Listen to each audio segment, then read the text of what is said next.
Le débat du Grand Direct avec ce soir l'une des conséquences peut-être inattendues de cette lutte contre l'État islamique, eh bien, susciter des alliances qui peuvent paraître contre nature. Par exemple, retrouver au sein de la même coalition appelée à lutter contre ces djihadistes l'Iran et l'Arabie Saoudite qui sont deux ennemis notoires dans ce Moyen-Orient. On va en parler avec Emmanuel Navon, bonsoir, professeur de relations internationales à l'Université de Tel Aviv, et Ali Waked, bonsoir, expert pour le monde arabe et musulman sur i24 News. Alors justement, est-ce que cette lutte contre l'État islamique et en attendant les mesures que doit annoncer demain Barack Obama, eh bien, va aboutir à rapprocher ces deux pays qui sont plus qu'en froid habituellement? On a posé cette question sur notre site internet aujourd'hui. On va voir justement ce que vous avez répondu, les internautes, les téléspectateurs d'i24 News. Leslie Rezoug, eh bien, donnez-nous ces indications.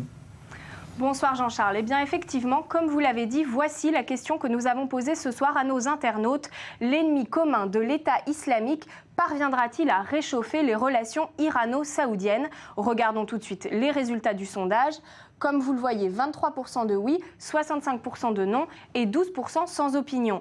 C'est donc le non qui l'emporte. Une majorité des votants ne pense pas en effet que l'émergence de cet ennemi commun aura une influence durable sur les relations entre les deux pays. Leurs dissensions sont trop importantes, explique Armel S, comme vous le voyez. Elle considère qu'un tel rapprochement serait une menace pour la région puisque cette entente serait à même d'exploser à tout moment. Claude D estime lui aussi qu'il s'agit d'une alliance de circonstances entre deux pays qui sont dans l'impossibilité de s'entendre durablement. Une fois la question de l'État islamique réglée, le problème de fond entre l'Iran et l'Arabie saoudite ressurgira, surtout sur la question du nucléaire, écrit-il. Cela pourrait permettre de consolider l'alliance entre ces deux puissances régionales. Malgré tout, comme je vous le disais, 23% de nos internautes estiment que l'État islamique pourrait être un facteur de rapprochement entre l'Iran et l'Arabie saoudite. Pour Cécile Silva, l'Iran et l'Arabie saoudite ont désormais un ennemi commun, les djihadistes sunnites, qui pourraient à terme encercler ces deux pays et donc faire une pression militaire aux frontières. Une pression sur le terrain que souligne aussi Pierre Levasseur. Ces deux pays ont des raisons stratégiques de se rapprocher puisqu'ils veulent garder tous les deux leur influence sur la région face à des groupes incontrôlables. Voilà donc Jean-Charles pour les avis contrastés ce soir de nos internautes. Je vous laisse à présent en débattre en plateau avec vos invités et je vous rappelle également que vous êtes toujours invités à participer à notre débat sur Facebook et sur Twitter et à voter sur notre page internet www.i24news.tv. Merci Leslie Rezoug. Donc pour ces chiffres, c'est vrai que c'est toujours étonnant d'imaginer comme ça des alliances entre deux pays qui s'observent, on va dire, avec plus que circonspection habituellement. Ali Waked, Iran, Arabie Saoudite, il y a un vrai rapprochement envisageable à l'occasion de cette crise ou pas? Non, on ne peut pas parler d'un rapprochement, on peut parler d'une entente peut-être des intérêts communs, parce qu'il ne faut pas oublier, Jean-Charles, si on met de côté l'État islamique, et ce n'est pas du tout évident qu'il y aura un rapprochement sur ce dossier, mais si on met de côté l'État islamique, les deux côtés sont en rivalité très importante en ce qui concerne le Yémen. L'Arabie saoudite accuse toujours l'Iran de soutenir le groupe de Al-Houthi. De l'autre côté, il y a toujours le dossier syrien dans lequel l'Iran et l'Arabie saoudite soutiennent deux côtés belligérants d'une façon très profonde, et bien sûr le dossier libanais. Donc s'il y a un rapprochement tactique, un rapprochement sur un point très précis, on ne peut pas parler d'un rapprochement stratégique. L'Iran, que je sache, n'a pas renoncé totalement à son dossier nucléaire, le dossier nucléaire qui est le plus grand cauchemar de l'Arabie saoudite. L'Iran continue à être accusé par l'Arabie saoudite de vouloir propager, diffuser le chiisme au sein du monde sunnite. Et donc, s'il y a une entente tactique, et encore, il faut voir, il y a toujours le gouvernement irakien, le gouvernement syrien qui accuse certains milieux, même au sein de la famille royale, de soutenir l'État islamique, de financer l'État islamique, de donner à l'État islamique la couverture et à la fois financière et à la fois médiatique pour essayer de renforcer ce groupe djihadiste. C'est vrai que le courant principal au sein de la famille royale fait des voix comme quoi l'État islamique est un danger pour l'Arabie saoudite. Et l'État islamique, d'ailleurs, a fait clair que son but final, c'est d'installer le califat à la Mecque. Et donc, la famille royale est aussi ciblée par l'État islamique. Donc, il y a une entente tactique, un rapprochement, c'est encore un peu tôt d'en parler. D'où cette clôture qui va être installée, d'ailleurs, tout le long des frontières saoudiennes. Sur cette alliance virtuelle, Emmanuel Navon, Iran, Arabie saoudite? Je ne pense pas qu'il y a d'alliance virtuelle. Je pense qu'il y a des signes, certains signes de rapprochement. Il y a eu au mois d'août la nomination d'un nouvel ambassadeur par l'Iran à Riyad. Il y a eu une rencontre aussi récemment entre le vice-ministre des Affaires étrangères iranien et son homologue saoudien. Mais au fond des choses, les dissensions restent très profondes. Comme l'a rappelé Ali Waked, effectivement, sur le dossier syrien, sur le dossier libanais, les deux pays soutiennent des opposants. En Syrie, comme on le sait, l'Iran continue de soutenir Assad, tandis que les Saoudiens soutiennent les rebelles. Même chose au Liban. Par ailleurs, il faut bien comprendre que l'État islamique est une menace plus pour l'Arabie saoudite que pour l'Iran. Après tout, l'Iran est un pays chiite. Les sunnites, pour l'instant, enfin l'État islamique s'en prend pour l'instant aux forces sunnites de la région. Si l'Iran a été capable de mener une guerre pendant 8 ans à l'Irak sous Saddam Hussein, je pense qu'ils sont capables également de faire face à l'État islamique. C'est plutôt l'Arabie saoudite qui est menacée, en particulier parce que l'Arabie saoudite est le pays dans lequel il y a la Mecque, qui est visée également par l'État islamique. Donc je ne crois pas à une alliance entre les deux pays. Et par ailleurs, dernier point, j'ajouterais que l'Iran a également eu un rôle ambigu sur l'État islamique en Irak. Parce qu'il ne faut pas oublier que l'Iran avait un intérêt à avoir un Irak affaibli et divisé pour avoir plus d'emprise sur les chiites d'Irak. L'Iran a joué un peu avec le feu, avec la désintégration de l'Irak. Aujourd'hui, effectivement, je ne pense pas qu'ils se réjouissent de voir ce qui se passe avec l'État islamique, mais ils ont eu un rôle ambigu. Et le pays qui est le plus menacé par l'État islamique, c'est l'Arabie saoudite, beaucoup plus que l'Iran. Vous êtes d'accord? Dans ce contexte, Jean-Charles, je suis d'accord, mais l'Iran a été obligé d'accepter la pression américaine et même la pression de certains courants politiques en Irak, elle-même de voir l'ancien Premier ministre Nouri al-Malki céder sa place pour Haïdar al-Abadi, qui lui, il est du même parti politique, Al-Dawa, qui est soutenu par l'Iran, mais qui a une politique qui est un peu plus tolérante vis-à-vis les sunnites, vis-à-vis l'intégration des sunnites de l'Irak au sein du gouvernement, au sein des centres de la prise de décision dans la vie politique irakienne. Donc l'Iran apparemment a pris compte du fait qu'elle a joué un peu avec le feu pour renforcer ses alliés chiites, pour transformer l'Irak en une république satellite de la République islamique de l'Iran. Mais ces efforts iraniens ont soutenu indirectement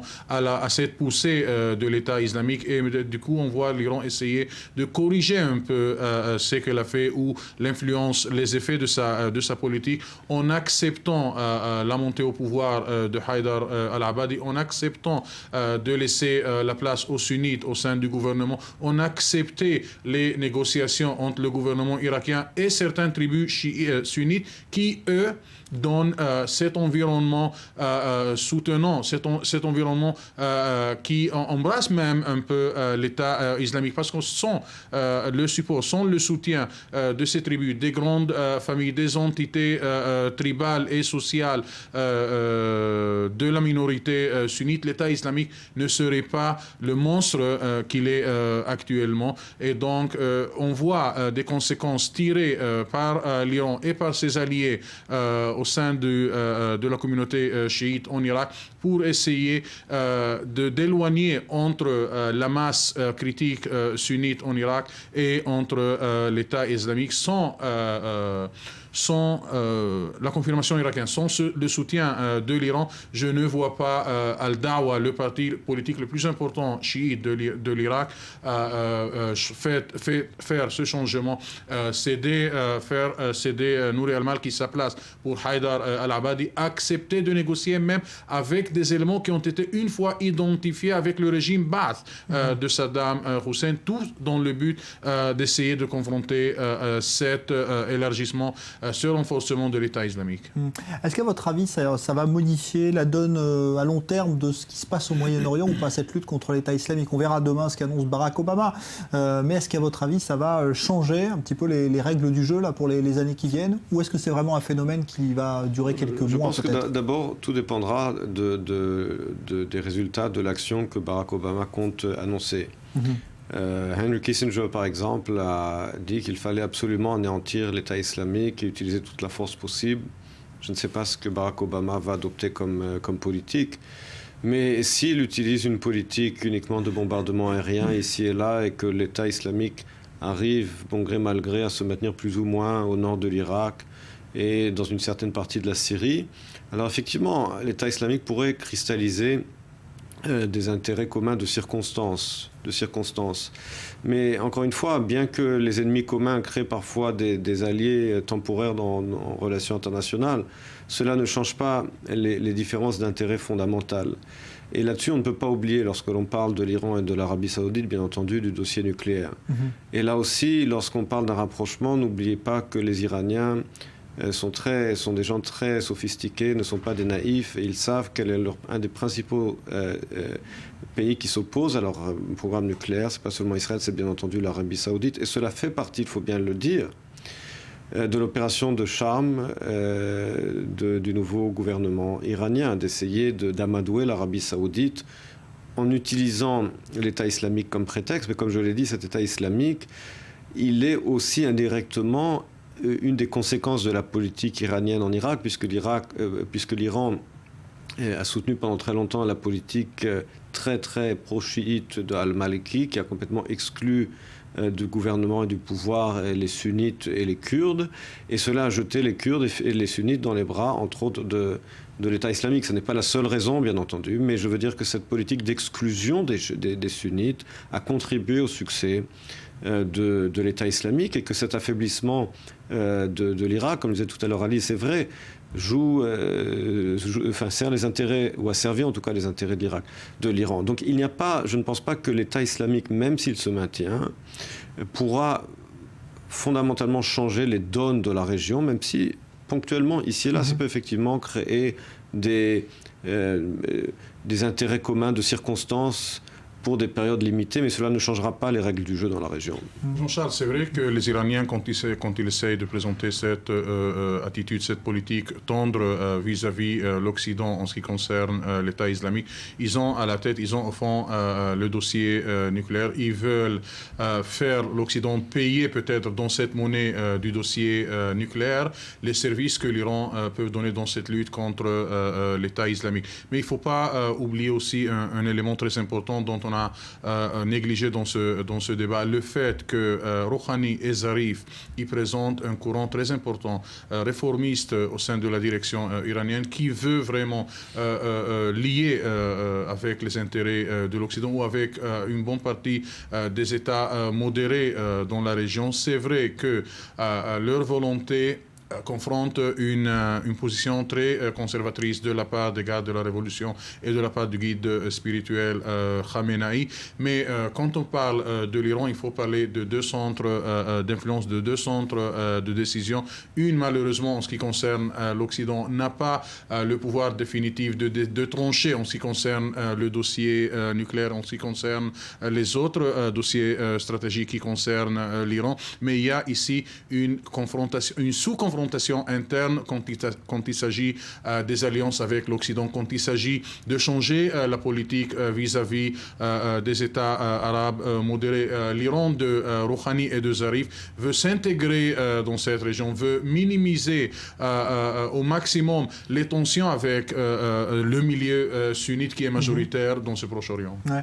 On va dire un mot quand même d'un rapport aujourd'hui qui montre que les armes avec lesquelles combat l'État islamique sont des armes américaines américaines qui ont été prises évidemment à l'armée irakienne, mais aussi des armes fournies par l'Arabie Saoudite à la rébellion en Syrie. Ça veut dire qu'il y a un piège là dans lequel est tombé finalement l'Arabie Saoudite et peut-être aussi l'Occident d'avoir voulu armer comme ça cette rébellion en sachant qu'il y avait le risque que ça tombe dans les mains de l'État islamique. C'est toujours le problème de ces guérillas au Proche-Orient. Et c'est vrai que vous l'avez rappelé, l'Arabie Saoudite a soutenu les forces sunnites anti-Assad en Syrie. Et ces armes ont effectivement été fournies par l'Arabie Saoudite. Même chose avec le phénomène, ça rappelle aussi le phénomène des talibans en Afghanistan. C'est-à-dire qu'à l'époque, effectivement, les États-Unis avaient soutenu les forces islamistes anti-soviétiques et se sont retrouvés avec ce Frankenstein que fut, en tout cas, ou qui est toujours les talibans. Donc effectivement... Et Al-Qaïda. Et Al-Qaïda, bien entendu. Donc c'est vrai que dans ces luttes internes, dans ces luttes fratricides au sein du monde musulman, entre les chiites et les sunnites, entre les différentes fractions, on ne sait jamais, lorsque l'on soutient une des parties belligérantes, comment est-ce que cela va se terminer. Je pense que c'est une des raisons pour lesquelles Barack Obama était tellement hésitant à intervenir en Syrie, parce qu'il était conscient du fait que ce n'était pas un combat entre les bons et les méchants. Merci beaucoup Emmanuel Navon, merci Ali Waked. Voilà donc pour ce débat. Demain, évidemment, le discours de Barack Obama, l'invité du Grand Direct. Dans un instant, restez avec nous.